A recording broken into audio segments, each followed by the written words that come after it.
Boop boop ba boom ba dum bum. Boop boop ba boom ba dum ba da dum da dum da dum ba dum bum. Beep ba boop ba boop ba boop da ba dum bum. Beep ba boop ba boop beep boop ba ba dum bum.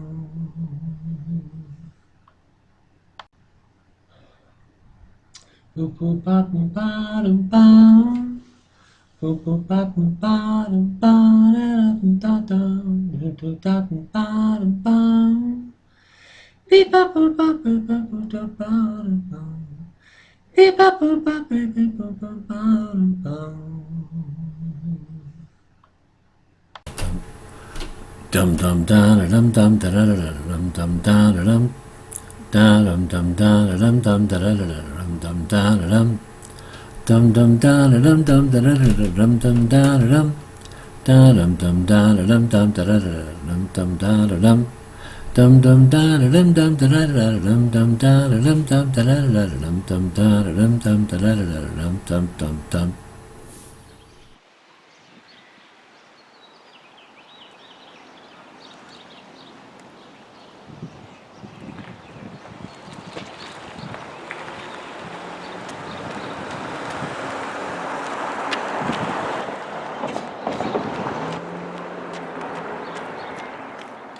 Hello folks, this is Dave Lentz, reasonbalance.com. We're 2 weeks now from the Pittsburgh Marathon, and today was a very, very crucial day in terms of the training. Let me just sort of sit aside here for a second. As you'll recall, we're right here. This should be the capstone training day today, which is Sunday. This is Easter Sunday, which is, and what is it, let's see, is it the 21st? I don't know. It's whatever I think it's the 21st. Let's see, 21st, 28th. It doesn't matter. Anyway, so it's the Sunday 2 weeks before the May 5th marathon in Pittsburgh. Today was a very crucial day because my training has been spotty ever since basically the middle part of last month, which was March.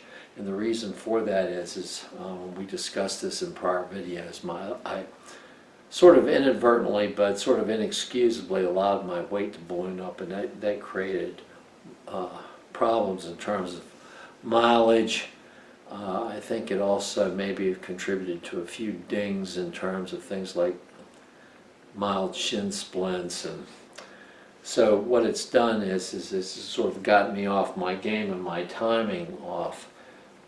Actually, and I've been forced on several occasions to take 2 or 3 days off. Oddly enough, it seems like after I have a long run, the next day I'm prone to tweaking my hamstring.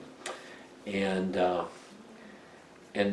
bottom line in all this is that during this week up here, or somewhere in here, I forgot, I think it was in the last video I covered this, I had to take a couple days off because I was very concerned about pulling a hamstring. In fact, I think I had a very slight pull, very, very slight.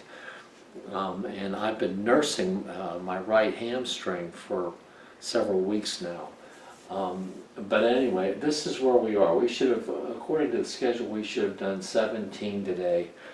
I felt very fortunate in that today I ran, and I really needed big time a confidence boost, and I did manage to do 15. I'm not going to be able to do 17 or 16 during this training period. I wanted to do at least 45 miles for 6 or 7 weeks. It's looking like I'm only going to, I did get in 45 miles last week, but it was on because of days off I took to prevent further injury. It went Wednesday to Tuesday, and so I did finishing right here and going from Wednesday to Tuesday with a schedule that wasn't anywhere close to this. I did manage to get in 45 miles on a schedule that finished on Wednesday. But because my hamstring was really sort of very, very iffy. I took 2 days, I took Wednesday and Thursday off. I ran Friday, did 10, Saturday I did 5, and then today I did 15, so in 3 days I've done 30 miles. And tonight I was walking around, and again my hamstring just felt like it was going to pull, and so I will wait until tomorrow to make a decision whether I'm going to try to do.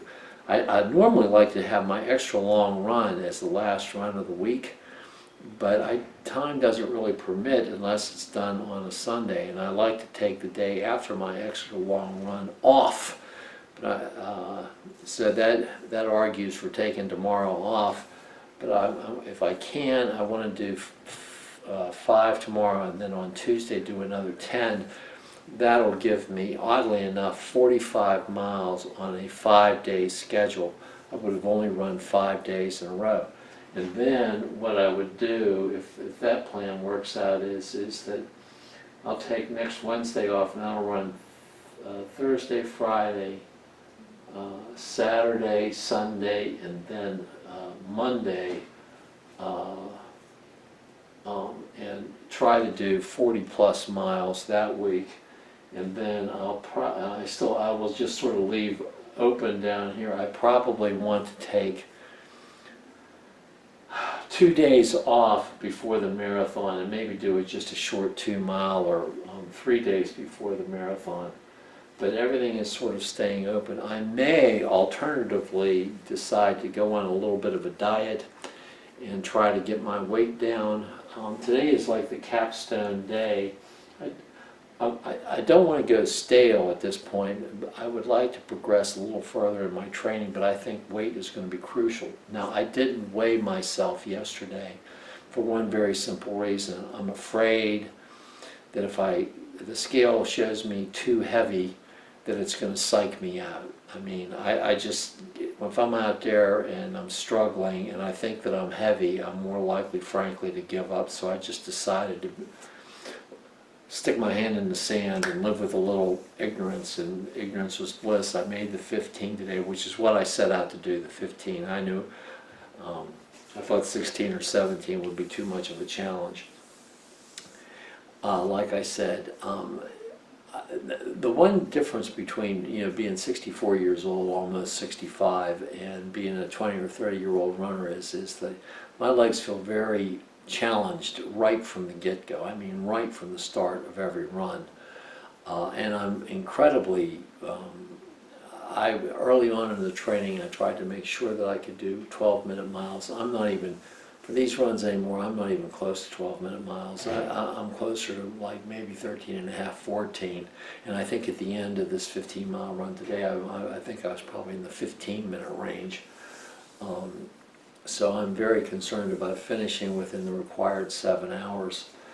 But one thing I did do today is I wore all the equipment. The temperature today ranged from about 52 up to about 64.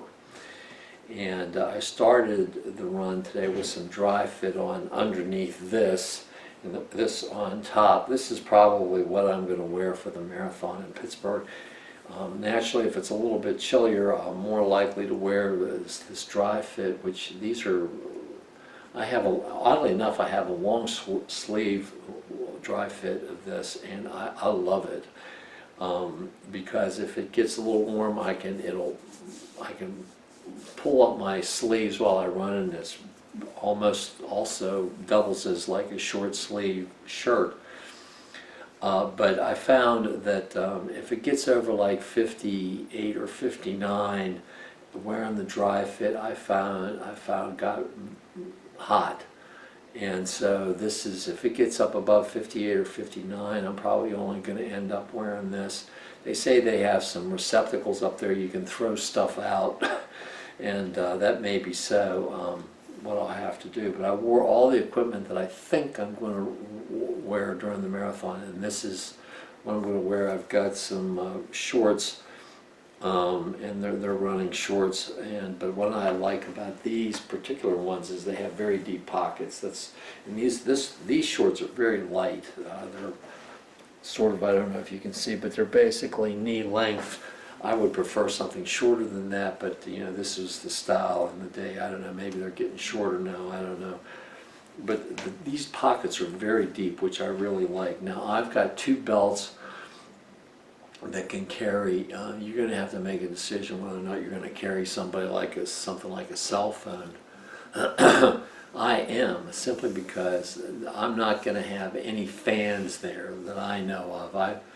This is me and my little thing for myself, and I really have not encouraged any friends to take the trip with me, or a significant other or anything like that. I'm going by myself, so if I need help, I'm going to have to call somebody, probably somebody like Uber or Lyft or somebody like that, to come get me. Of course, they have their own vehicles that supposedly come along and rescue people. But so I wore my belt with all the stuff that I think I'm going to carry in the marathon. I do expect that I will take a little roll of the clear plastic tape that I use on my legs, because during the run I typically do supplement the tape job that I do. I almost got, believe it or not, a muscle cramp in my calf during this particular run today, so I taped for that. You can't see it. But I really needed to finish that run today psychologically, because I have been pretty disappointed. I have not completed the training to my satisfaction, but I am going to line up. My objective right now is to try to make sure I don't gain any more weight. I'd like to lose a little bit more. I don't think I can lose a lot more unless I lay off a lot of running, and line up as injury-free as possible. I think I'm probably going to have to live with 3 or 4 45-mile weeks with a high of 15 miles, which I've done. Today was the 3rd time I've done this. But the other 2 times I did it, I was down around 191, 192, 193 back in February and in March. Oddly enough, I don't think I'm as good a runner right now as I was back then. Maybe I'm aging right before my eyes, I don't know. But I did make a little bit of a list about some of the things that I've thought about bringing on the marathon, for the marathon. I want to have tape in my pocket. I think I'm going to take some ibuprofen with me in my pocket. Probably also some, maybe some allergy pills, 1 or 2 or whatever. Also, even though it's April, I got a really bad sunburn last Sunday out running, and so I'm going to take some sunscreen with me as well. But let me see here if I can pull up what is probably going to be my little, some of the things that, but I was very insistent today on running with all the equipment that I intend to run on. One of the big things is a hat. I really haven't settled on a hat yet. I actually bought sort of a cowboy hat that has vents the whole way around, like insect screens. But it's just too big, and I can't see me with a cowboy hat on. So then I had just a visor, but oddly enough, it's so big, and it's like a big cloth right there on my forehead, and I found that it got hot, oddly enough. So now I'm down to baseball caps, which one I'm going to wear. But for the run, you're going to have to decide whether you're going to take any cash with you, your car keys, your wallet or whatever. You're going to have to decide whether you're going to do that. Let's see here, what is this? Tape, yes. Keys, you're going to have to decide.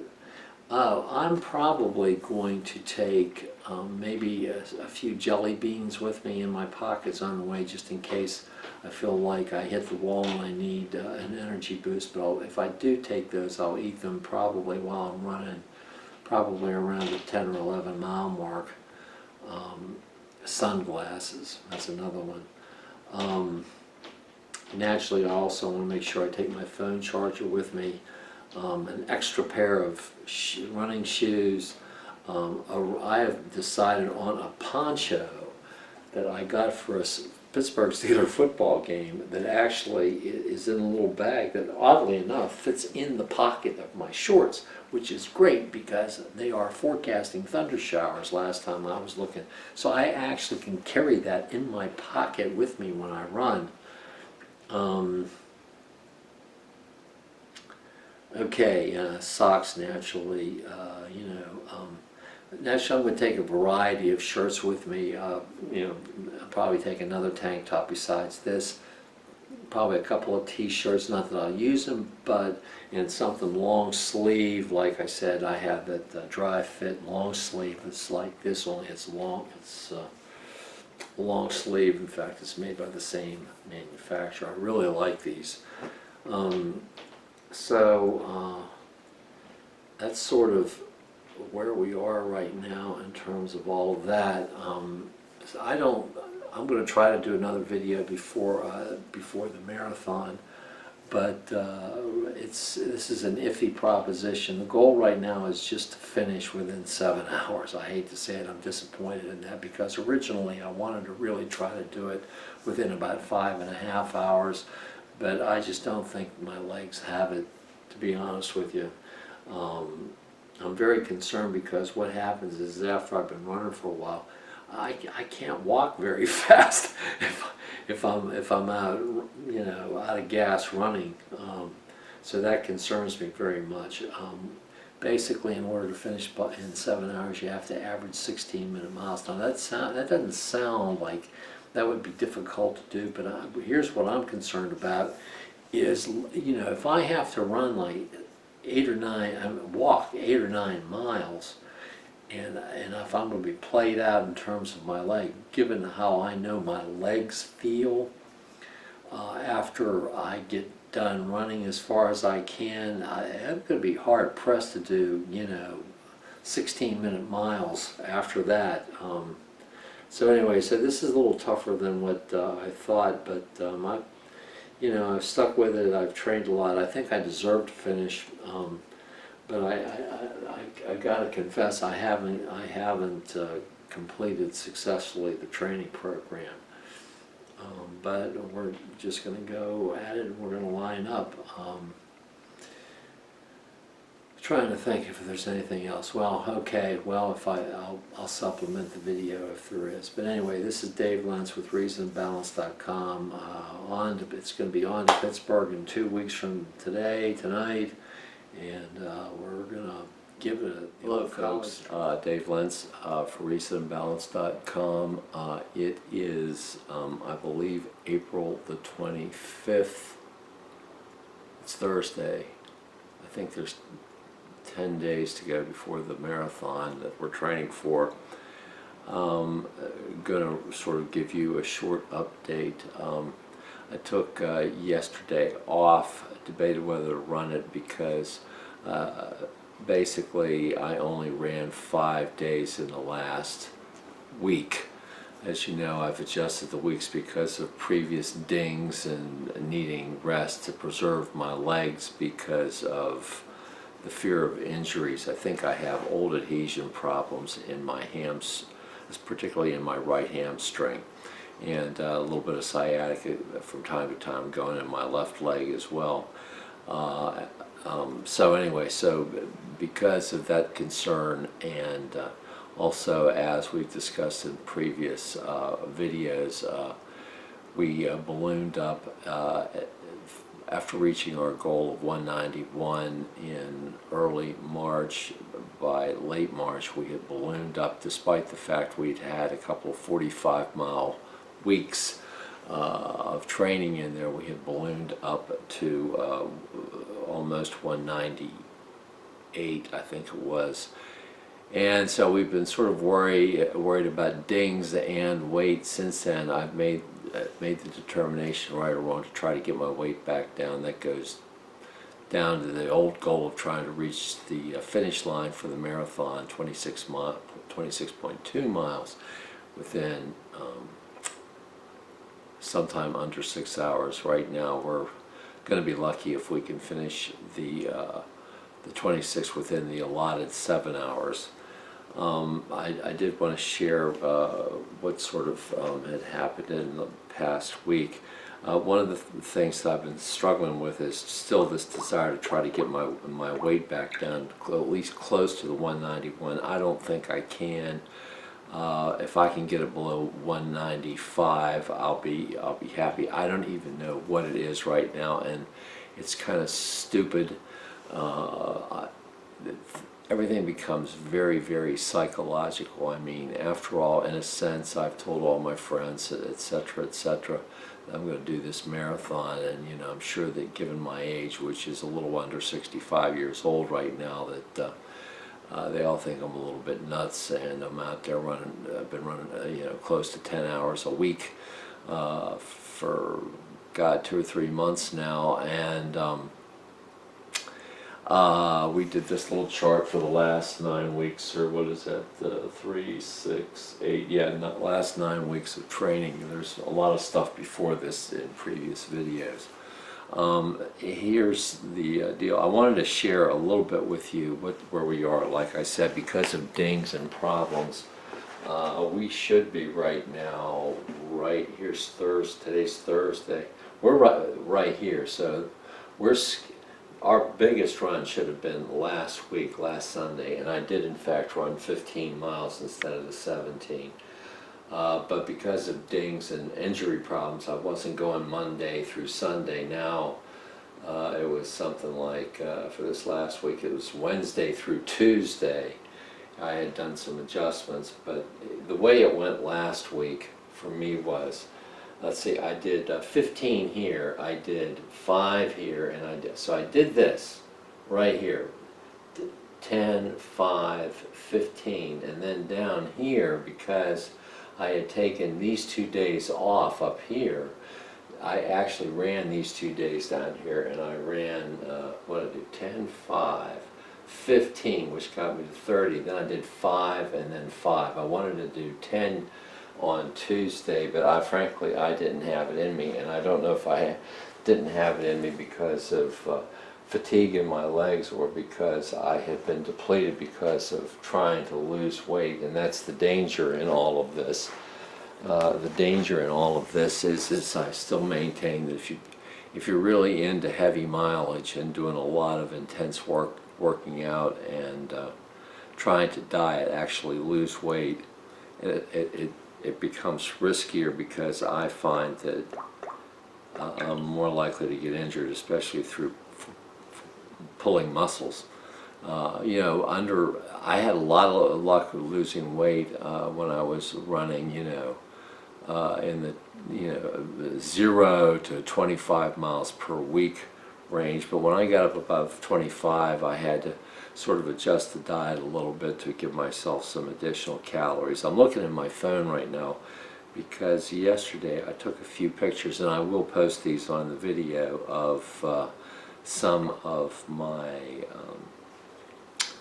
I keep copious notes during the day of what I eat. I actually write down everything I eat and do a caloric count, which is very up to date, and I wrote these down. I took pictures of these, my daily logs for my calories, basically, I guess, to show the evolution over a several month period. One of the things that you'll notice, lots of chewing gum towards the end and lots of lifesavers. This might drive people who don't, the chewing gum by and large is sugar-free, but the gum itself has some calories in it, 5 calories per. Regular sugar gum with full sugar in it has 10 calories. Lots of those, lots of the lifesavers. Why gum and why lifesavers? Well, when you're running 40, 45 miles a week, you're pretty hungry. And I review a lot of documents at work. It's very intensive, very boring, and just to keep yourself occupied. So I'm starving, and I'm trying to find a way to slow down. The key word here is not stop, but to slow down my caloric intake, keep me awake, so I don't fall asleep. Anyway, when I show these things on the video, just to give you, when you see like 5G, for example, that's 5 sugar-free gum sticks. I chew 5 at a time. The G pluses are full sugar, regular sugar gum. That's G plus, anything that's G plus. Mints are M. If you see a TOZ, like a 7OZT, that's 7 ounces of turkey. An Egg Mac is an Egg McMuffin. But those are like some examples. If you see some of these journals, which I'm going to put on the video, you know, this has become but it's the most important goal for me right now is, you know, I've told, it sort of drives you crazy, but you know, I do it partially for motivation purposes. I tell my friends that we're running, training and running this marathon. Of course, there are a lot of doubters out there and all that kind of stuff. Thinks, you know, 64 years old or whatever, and he hasn't done this since the 1990s now. Who's he kidding? But you know, so if I tell everybody, it puts a lot of pressure on me to go out there and actually exercise and do the running and to do it. And this has kept me motivated. I think I stated in an earlier video that from time to time in my history, you know, I suffer a little bit from. Everybody gets blue now and then. I feel like I probably have problems with depression. Have problems from time to time with things like panic attacks also, and that's probably from in the old days stress from work. But I still. Once you develop that habit, but I haven't had those problems since I started training for this marathon and doing these videos. So thanks for watching. And I can't just say how much, regardless of whether I finish that race or not, this has been a successful venture because I've lost close to 40 pounds on this go around, and like I said, no depression, no panic attacks. I'm actually pretty content, and I don't mind actually getting out there and running as much as one might think. I wish I could run faster. I think the problems I have, especially on my right hamstring, are the thing that slows me down the most, because I'm always afraid that that's going to pull. I think that really what I have, I haven't had a doctor tell me this, but from reading up on it, I think that I've got a slightly malfunctioning, just slightly malfunctioning hamstring, in the sense I think I might have some old adhesions in there, and I'm still able to use it, but sometimes, oddly enough, I'm most at risk of pulling this muscle, it seems, and just walking around. If I try to start walking real fast, if I get up real fast, I'm in a hurry or something like that, or I'm walking somewhere.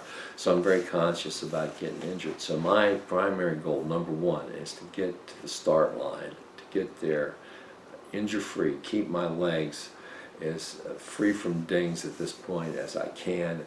That's number one. And that means, and number two, the second goal is I really want to get my weight down reasonably. I'm not going to be able to totally crash. I haven't looked at what I actually weigh because I'm afraid it will depress me. I've looked at, for example, last night I was at the gym and I was doing some weights, and I was doing a military press. It was on a machine, but I was doing a military press, and normally I can tell if I'm losing weight by how my performance is with lifting weights. And a little depressing last night, I did 140 twice without that much trouble. That's, you know, this light. I mean, when I weighed 230 pounds, that would have been a cinch. But after losing all this weight, I'm not as strong as I used to be. But anyway, I was stronger than I wanted, and yesterday when I did push-ups, I did 86. That's a new record for me. I did 86 push-ups yesterday, so I'm very strong, so that worries me a little bit. But I have, in fact, restricted my caloric intake basically on days that one feast day, one fast day, on the other 5 days, on days when I run short, my caloric intake restriction is 2,300 calories, and on the longer run days it's well, I try to keep it up to around 27 or 2,800, but sometimes it probably creeps up to 3,000 calories. Anyway, I haven't weighed myself because I don't want to be depressed. So do I know that what I'm doing is working? No, but I can honestly say I'm with a clear conscience. The only reason I haven't worked out when I've sort of shirked my duty to go out and run is because of potential pulled muscle problems, by and large. I can say that with a clear conscience because on those days when I didn't run in that respect, I wanted to run. I was mad that I didn't run. Mad both before, during, and after when the run should have occurred.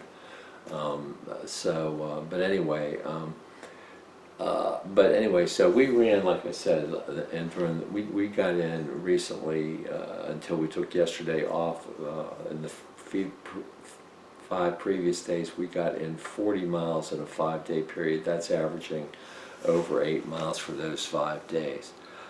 Pleased that I was able to get that 15-miler in. I'm not going to do the 16 or 17-miler. I'm thinking maybe, depends on how my legs feel today. Right now they feel pretty good. I'll either let's put it this way. I'm gonna do a 13-miler this Sunday, 5 Saturday. That's the day after tomorrow, and Friday. Depends on what I do today. If I run today, we'll see how far I run. That'll depend on how my legs feel. But between now and Sunday, I want to get in at least 13 plus 5 is 18, 28.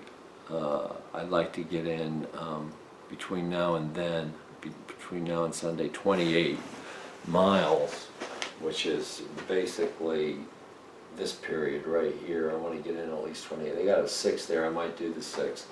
And then I don't know. I haven't decided down here what I'm going to do. This is as good a guess as any, but I want to take at least 2 full days off before the marathon in Pittsburgh on May the 5th. So anyway, I thought I'd give you an update.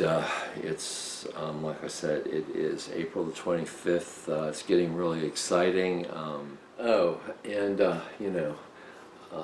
I guess some of you out there are probably going to watch all of these videos. Some will only watch 1 or 2.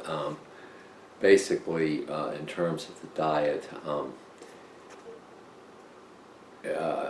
going to present on this last video my logs. I take copious notes about what I consume, and the reason for that is it's easy to have extra calories creep in by things you just sort of pop in your mouth and you don't even think about it. It's amazing how many calories that you consume almost by accident, so to speak. So that's one reason why I take notes, and it helps me regulate.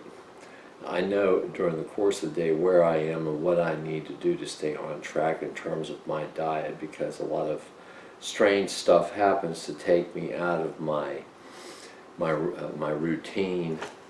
So I find that keeping notes about what I consume to be very, very helpful. Naturally, and when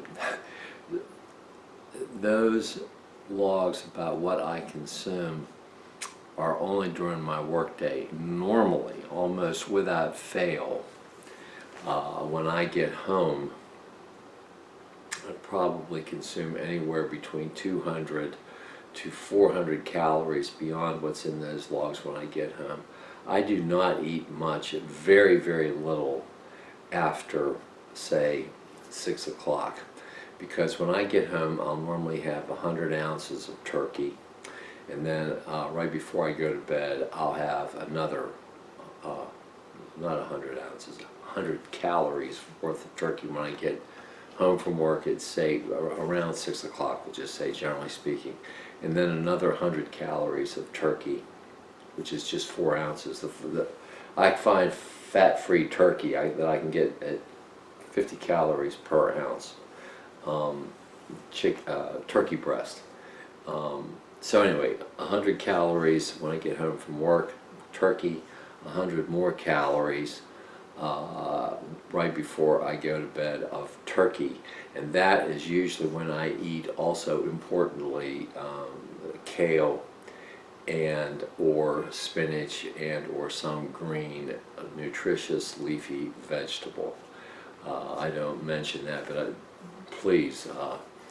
Just another note, in terms of my logs, if you see something on there like O's, that normally means Cheerios, and I portion off and I drink and I do the Cheerios without milk. It's just the Cheerios themselves, because they're oats, they've got some protein in them. Now I used to get Cracker Nabs, CKKR or something like that in the notes in my logs. I used to get them out of the nab machine. They had a little bit of peanut butter in them. That's what those are. More recently, I started doing basically basically the saltine type crackers that you get out of a box that I bring from home. So anything that looks like it might be cracker, that's what that is. Now at work, of course, I don't consume any kale or spinach at work. I don't know why I don't, but anyway, I don't. That's not going to appear in the notes. That all occurs after when I get home from work in the evening.